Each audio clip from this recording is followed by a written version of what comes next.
الله معكم أحبائي. آخر تطورات الحرب بين روسيا وأوكرانيا حتى صباح 13 من يوليو.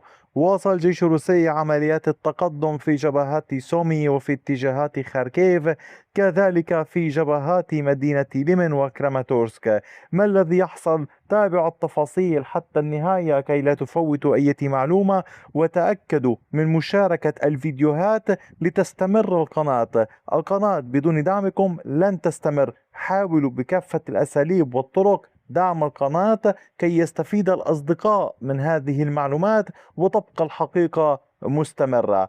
نبدأ من جبهة خاركيف. هنا وبعد معركة لفترة طويلة، الوحدات الروسية تحرز تقدما داخل كوزاتشلوبان، هذه البلدة التي يعتمد عليها الأوكران بشكل كبير، بلدة حدودية. كما تلاحظون هذه هي الحدود الروسية الأوكرانية عند هذا الخط الزهري. القوات الروسية سبق وتقدمت في الأشهر الفائتة ودخلت كوزاتشلوبان فيها، وطبعا آخر تقدم كان هذا الشهر في هذه المنطقة، واليوم القوات الروسية تسيطر على كامل هذه المساحة. نتحدث هنا عن تقدم روسي بلغ 2.35 كيلومتر بعرض الكيلومتر. الوحدات الروسية هنا تحاول قدر الإمكان عبر قوات الفوج 11 من الفرقة 18 وتشكيلات عسكرية روسية أخرى الضغط على المجموعات الأوكرانية المكلفة بحماية هذه المنطقة. هذه المنطقة هامة يعتمد عليها الأوكران كنقطة دفاعية كبيرة جدا لمنع الجيش الروسي من التحرك على طول الطريق الذي يربط بلغوراد في روسيا بمدينة خاركيف في أوكرانيا. على طول هذا الطريق لاحظوا أهميتها، تقع هذه البلدة هنا، لذلك الروس يضغطون بشكل كبير فيها. أما فيما يتعلق باتجاهات أخرى، ففي سومي كانت القوات الروسية قد تحركت مجددا في جنوب كيندراتيفكا وسيطرت على هذه المنطقة الموجودة هنا نحو خوتين. التقدم الروسي كان على كامل هذه المساحة باللون الزهري. نتحدث هنا عن تقدم بعمق نحو كيلومتر بامتداد 2.76 كيلومترا. العمليات الروسية مستمرة في هذا الاتجاه، والهدف واضح: الوصول إلى خوتين من الجهة الشمالية ومن الجهة الشرقية، والضغط على بيساريفكا من ثلاثة اتجاهات كما تلاحظون، في محاولة للسيطرة عليها أو عزلها عن خوتين.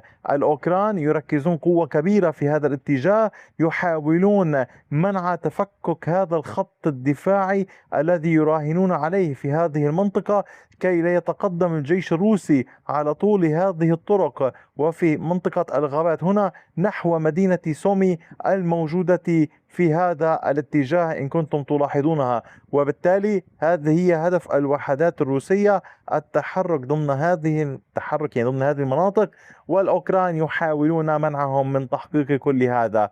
أيضا في اتجاهات أخرى في سومي، الجيش الروسي وسع سيطرته في محيط باشيفسك، سيطر على هذه المساحة باللون الزهري.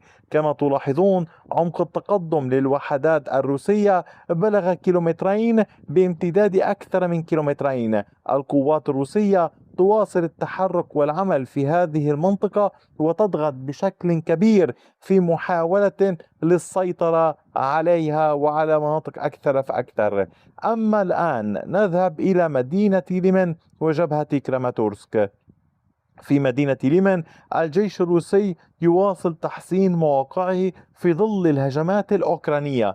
اليوم المدينة تشهد هجمات أوكرانية مكثفة، ولكن رغم كل هذا تتحرك القوات الروسية في الجهة الشرقية وتحاول الضغط قدر الإمكان والسيطرة على المزيد، فنجحت بالسيطرة على هذه المساحة باللون الزهري أمامكم. عمق التقدم بلغ 670 مترا بعرض 450 مترا. على طول المنطقة هنا في الضاحية الشرقية باتت تحت سيطرة الوحدات الروسية. الروس يحاولون ربط المناطق ببعضها البعض، التحرك في هذه الأحياء ومحاولة ربطها ببعضها البعض وعزل هذه المناطق عن بعضها البعض لتسهيل السيطرة عليها. الأوكران في المقابل وكما شرحت لكم لمن لم يتابع يحاولون قدر الإمكان التقدم من هنا ومن هنا وقطع الإمدادات عن كامل القوات الروسية الموجودة في هذا القطاع، وفي نفس الوقت يحاولون الضغط في هذا الاتجاه وكان من هذا الاتجاه لعزل القوات الروسية الموجودة هنا. لذلك الوحدات الروسية على ما يبدو ما تحاول فعله هو ربط مناطق السيطرة هذه ببعضها البعض قدر الإمكان، ومحاولة التقدم في هذه المناطق، السيطرة على المساحة الرمادية ليكون إمداد المناطق الموجودة هنا من المناطق الموجودة هنا. هذه عمليات صعبة على الطرفين، خاصة وأنه كان في وقت سابق الروس قد ضغطوا بشكل كبير في محاولة على طول المعابر الموجودة على هذه على هذه الأنهر المنتشرة في هذا المكان. كما تلاحظون كان الروس يراقبون بالمسيرات طوال الوقت أي حركة إمدادات تأتي إلى جبهة ليمن وإلى كامل جبهة شمال دونيتسك، ولكن على يبدو الأوكران نجحوا في الحصول على الإمدادات وضغطوا في الفترة السابقة كما شاهدتم في شمال دونيتسك وفي مدينة ليمن مؤخرا. وما الذي يحصل في كراماتورسك؟ في كراماتورسك الجيش الروسي تمكن من التقدم والسيطرة في اتجاه جنوب تيخونيفكا. فرض الجيش الروسي سيطرته على كامل هذه المنطقة باللون الزهري. عمق التقدم للوحدات الروسية بلغ 2.25 كيلومتر بعرض 1.16 كيلومتر.